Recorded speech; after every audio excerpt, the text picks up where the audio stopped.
ASC, the Aviation Safety Council. I didn't have any preconceived notions. This was my first major accident. And at that time, I walked up to item 640. That day started like any other. I arrived at the airport early, went through the usual security checks, and approached the check-in counter. The agent looked up, smiled gently, and handed me my boarding pass. "Have a safe flight," she said warmly. I nodded and quietly thought to myself, I hope so. There were no warnings, no signs, just clear blue skies and the promise of a short flight, only an hour and 20 minutes. What could possibly go wrong? I found my gate, sat down, and waited. Around me, families chatted, couples laughed, and solo travelers stared at their phones. It was just another ordinary afternoon. But sometimes the most ordinary day becomes your last. My flight, China Airlines, Flight 611, was scheduled to take off from Taiwan and head to Hong Kong. It was a routine journey, one the airline had completed hundreds, if not thousands of times. But this plane had a hidden story, a past, one we passengers didn't know about. No one did. And the real danger was buried deep within the aircraft's body, silently waiting. I was assigned seat 33A, a window seat. As I walked down the aisle, I glanced at the faces of strangers I'd be traveling with, many of whom, like me, would never return home. I sat down, placed my backpack under the seat, fastened my belt, and leaned toward the window.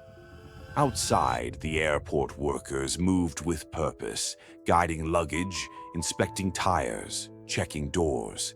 Everything looked routine. Everything looked fine.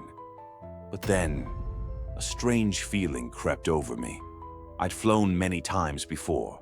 I wasn't nervous, yet something about this flight felt different. There was a quiet tension in the air I couldn't explain. My gut whispered, something isn't right. But how do you say that out loud when no one else seems to notice? The engines roared to life. The aircraft trembled gently. The cabin lights flickered as we began our slow crawl toward the runway. I felt that familiar jolt of anticipation, that odd mix of fear and thrill that comes with every takeoff. As we accelerated and the ground fell away beneath us, I tried to push my unease aside. After all, everything looked normal. The crew was calm. The skies were clear. But inside me, the feeling only grew stronger. Minutes passed. We climbed higher and higher. The island below shrank into a patchwork of green and gray. Sunlight danced across the wings. I glanced around the cabin. People were reading, sleeping, chatting. Flight attendants moved with quiet efficiency, preparing for service. It all looked so peaceful. Then I heard it. A faint, almost imperceptible creak from above, like metal shifting under pressure. At first, I thought I imagined it, but then it came again. A soft groan, like an old ship straining at sea. I turned my head quickly. The woman seated beside me noticed too. She glanced up, then at me, but neither of us said a word. What could we say? Planes make sounds all the time, don't they? Still, I couldn't shake it. The sound was followed by silence. Not a comforting silence, but one that felt too heavy, too hollow. The captain hadn't spoken in a while. The usual announcements, the updates, the small talk, they were missing. And the air, it felt colder. By 3:37 p.m., we had reached our cruising altitude, 34,000 feet. From the cockpit, all appeared normal. Gauges were steady. Systems showed green. But what no one in that cockpit knew, what no one on board knew, was that beneath our feet, deep in the body of this aircraft, a fatal flaw lay hidden. A mistake from decades ago. A ghost from the past we were now flying with. 20 years earlier, this very aircraft had suffered damage.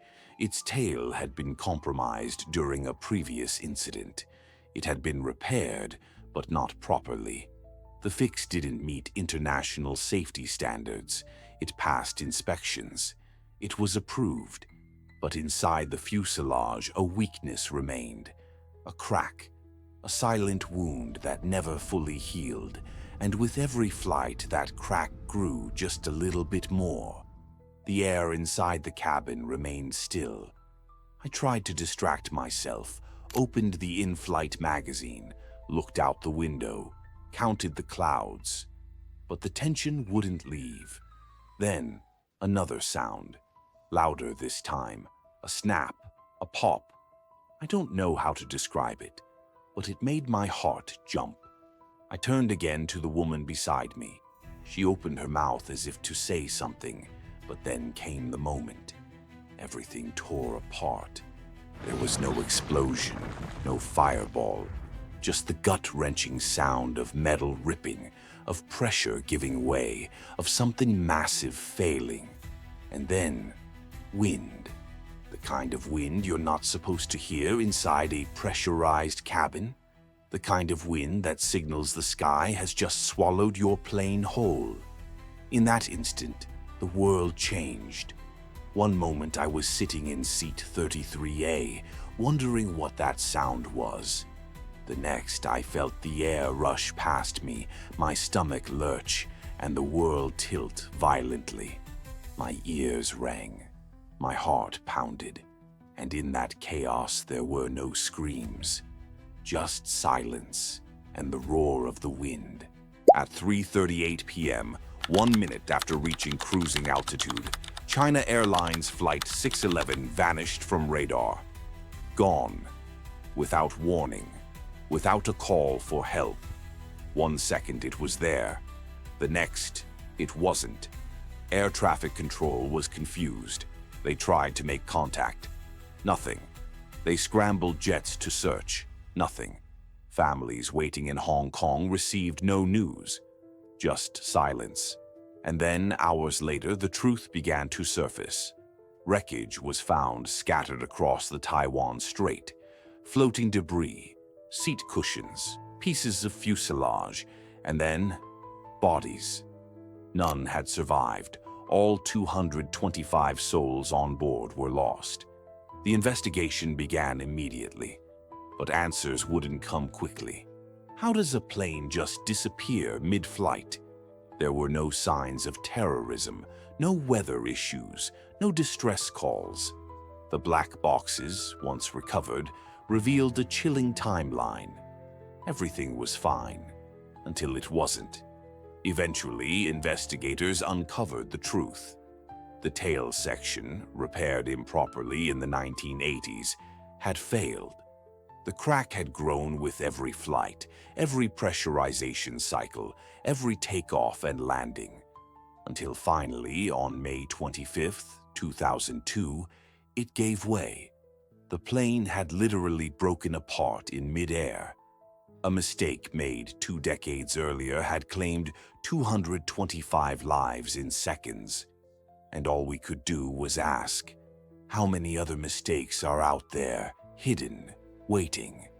Flight 611 wasn't just a flight, it was a warning, a haunting reminder that the past never truly stays buried, that in aviation even the smallest oversight can echo across decades, that sometimes the real danger isn't turbulence or storms, but silence, paperwork, and forgotten errors.